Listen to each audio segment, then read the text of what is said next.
Guys, meron tayong panibagong vlog. Mitsubishi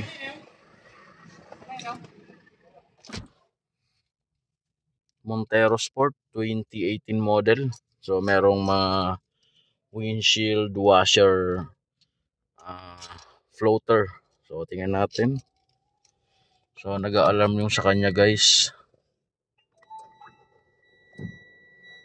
Nag-a-alarm yung windshield washer. So kulang daw ng low washer fluid. So yung ina-alarma niya. So ito, may mga nakaraan na akong video. So dinidisconnect natin yung socket, tapos okay na. So ngayon na natuldukan na yung problema natin. So magpapalit tayo ng washer floater. So papakita ko sa inyo guys kung paano.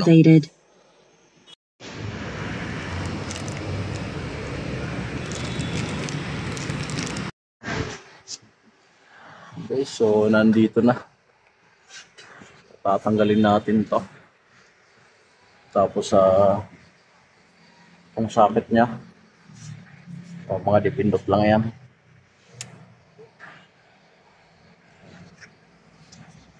Okay. So ito yung socket niya, guys. O, dito. So tatanggalin na yan.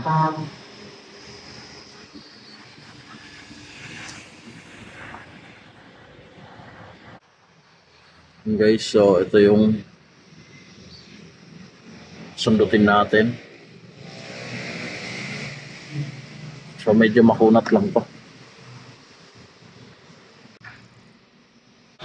Yan guys, so sinira na yung socket. So napakakunat niya. Mamaya.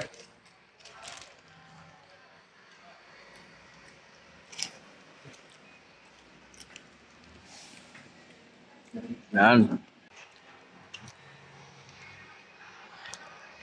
Napakakunat guys.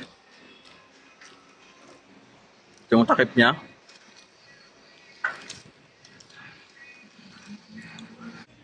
So dito na yung pumalit natin. Ito na yung bagong sensor, bagong floater.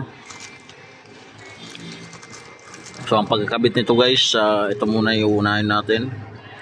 Tapos lalagyan natin ng grasa to para mabilis makapasok. So inuna natin yung goma. Doon na ano? Guys, so ito yung bago. Nang issue yan. Pero ito, tulak lang natin to.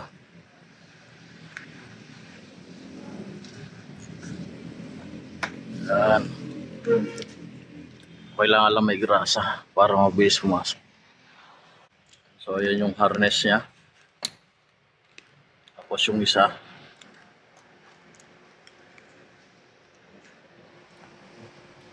Kaya abang na lang yan.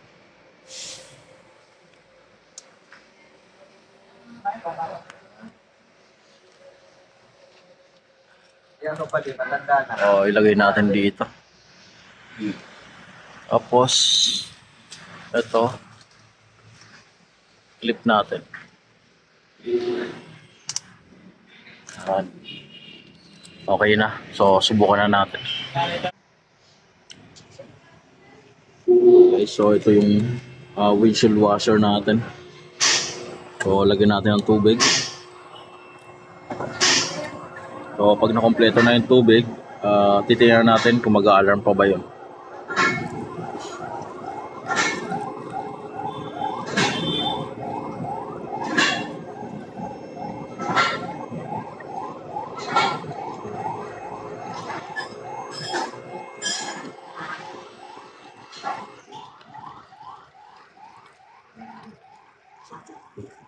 So napakarami na yan. Subukan na natin.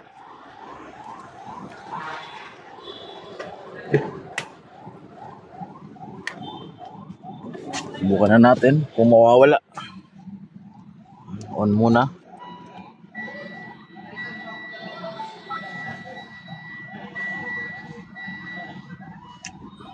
So makita natin yan dito.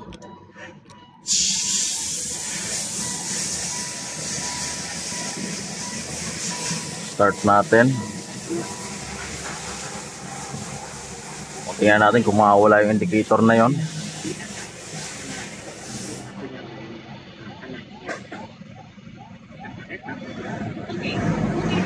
So, nawala na siya. System activated. Yan, okay na siya. So, nawala na. So, kanina, biglang lumitaw.